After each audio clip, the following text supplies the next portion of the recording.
Barış Arduç, a man whose face has been on nearly every television screen in Turkey for the better part of a decade. A man whose dramatic roles made millions of viewers cry, laugh, and fall completely in love with the stories he told. And then one day, almost without warning, the cameras weren't enough anymore. What do you do when you've reached the top of one world and you start hearing a different kind of call? Not the call of a director, not the call of a script, but the raw, physical, almost primal call of competition? That question is what this story is really about. And the answer is stranger, more emotional, and more complicated than anything you'd expect from a man who built his entire identity on playing fictional characters. Because here's what nobody tells you about actors who walk away: they rarely walk away for the reasons they say they do. And Barış Arduç is no exception. Let's go back to the beginning, because to understand why he left, you have to understand what he was leaving behind. Barış Arduç didn't stumble into fame. He earned it the slow, grinding way. Born in 1987 in Istanbul, he started his acting career in the early 2010s, picking up small roles and slowly building a reputation as someone who could carry emotional weight on screen. But everything changed in 2013 when he landed a role that would define the next chapter of his life. Turkish audiences didn't just like him, they became obsessed with him. His features, his intensity, the way he could communicate entire emotional universes with a single look, it made him unmissable. By the mid-2010s, he wasn't just famous. He was a cultural fixture. Magazines, interviews, endorsements, red carpets, the whole ecosystem of celebrity life wrapped itself around him and didn't let go. And from the outside, it looked perfect. The kind of career that actors dream about when they're 19 years old taking their first acting class, wondering if they'll ever make it. But here's the thing about perfect pictures: they almost never tell the full story. People close to Barış began noticing something in the years following his peak television success. A restlessness. A kind of quiet dissatisfaction that didn't match the image he was projecting publicly. He was still showing up, still performing, still delivering what the industry expected of him. But something behind the eyes had shifted. And that shift, that invisible internal earthquake, is what eventually cracked everything open. Now, to understand what happened next, you have to understand something about the relationship between performing and identity. When you spend years pretending to be other people, there comes a point for some actors, not all, but some, where you start asking a very uncomfortable question. Which version of me is real? Is the emotion I show on screen authentic, or have I become so skilled at performing emotion that I can no longer tell the difference between what I feel and what I'm portraying? That's not a question actors like to talk about publicly. It makes the industry uncomfortable. It sounds ungrateful when you've been given success that most people would sacrifice everything for. But it's one of the most genuinely human crises that exists inside the world of professional performance. And according to people who know Barış well, it was a question he was living with. He didn't announce a breakdown. There was no dramatic press conference, no tearful Instagram post about needing time to find himself. Instead, something far more unexpected happened. He started fighting. And we're not talking metaphorically. The first time most people heard about Barış Arduç's serious interest in combat sports, the reaction was mostly disbelief mixed with confusion. Actors go through phases. They pick up hobbies, they rebrand, they post gym selfies for a few months and then quietly move on. The assumption from many observers was that this was exactly that, a phase. A controlled image refresh. A PR move dressed up as a personal passion. But then the training didn't stop. Weeks became months. The sessions became more intense. People who were present at some of these training sessions described a level of commitment that went well beyond what you'd expect from someone just trying to stay in shape or generate interesting content. He wasn't dabbling. He was going deep. What drove him there? The answer involves several layers, and they're not all comfortable to look at. The first layer is the physical one, and it's the most straightforward. Acting, for all its emotional intensity, is fundamentally a sedentary art. You stand in one spot. You deliver your lines. You hit your marks. The body, despite all the emotional labor happening inside it, is largely still. For someone with a naturally high physical energy, and people who know Barış describe him as someone who is rarely still, who is always moving, always channeling something, the restraint that professional acting demands can become its own kind of cage. Combat sports offered the opposite. Every part of your body engaged. Every second demanding complete presence. No script, no director, no second take.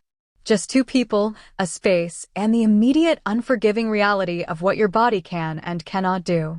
For someone who had spent years living inside carefully scripted narratives, that rawness apparently felt like oxygen. But the second layer is deeper, and this is where the story gets genuinely interesting. There's a concept in psychology sometimes called the performance paradox, the idea that the more skilled you become at performing emotion for an audience, the harder it becomes to access that emotion authentically in your private life. You become, without intending to, a kind of emotional professional. You can produce tears on command. You can generate rage, tenderness, grief, joy, all of it available and accessible like tools in a workshop. And that's the problem. When everything becomes a tool, nothing feels entirely real. Multiple sources who have spoken about Barış in the Turkish entertainment press have hinted carefully, without ever stating it outright, that this was something he wrestled with. The craft he had perfected had, in some ways, created a distance between himself and his own interior life. And the fighting, the physical combat, the training, it bypassed all of that. It stripped away the performance. You can't act your way through a sparring session. Your body either knows what to do or it doesn't. Your instincts either respond or they fail. And that honesty, brutal and immediate and completely unscripted, appears to have been exactly what he needed. Now, at this point you might be wondering whether he actually planned to compete professionally, or whether this remained a private passion that simply became public knowledge. And that's where the story takes another turn, because the line between private passion and public commitment started to blur in ways that surprised even people inside his professional circle. Barış began training in mixed martial arts with a seriousness that could not be misread as casual. He worked with coaches. He restructured his schedule around training in ways that inevitably affected his acting commitments. Whether those effects were intentional or simply unavoidable side effects of his dedication depends on who you ask, and the people close to the situation don't all agree. What some saw as a natural evolution, others experienced as a sudden and somewhat alarming pivot. Producers who had worked with him, colleagues who had planned future projects around his availability, some of them found themselves recalibrating plans they thought were settled. Barış, by most accounts, handled these conversations directly. He didn't hide what he was doing or pretend his priorities hadn't shifted. But directness, even when it's respectful, still disrupts people's expectations. And in an industry built almost entirely on relationships and on the unspoken understanding that you show up when you're needed, disruption carries real consequences. His fan base responded to the news of his combat sports journey with a mixture of fascination and genuine alarm. Turkish social media, which tends to treat its entertainment figures with a kind of fierce possessiveness, lit up with questions. Was he seriously quitting acting? Was something wrong? Had some behind-the-scenes conflict pushed him out of the industry? The speculation was immediate and wide-ranging. And here's something worth paying attention to. The absence of a clear official statement from Barış himself made the speculation worse. He wasn't communicating through press releases or managed interviews. He was simply living his new reality and allowing people to draw their own conclusions, which, predictably, they did. And the conclusions they drew ranged from the sympathetic to the wildly inaccurate. Some outlets reported that he had walked away from acting entirely. Others framed it as a temporary break. A few, reaching for dramatic angles, suggested personal crises or industry conflicts that had no verified basis in fact. It's important to be clear here. Those specific claims were speculation, not confirmed reporting. What is confirmed is that his engagement with acting projects became noticeably less frequent, and his engagement with combat sports training became noticeably more intense. The interpretation of that shift, what it means, what it says about his state of mind, what it signals about his future, is where certainty ends and honest uncertainty begins.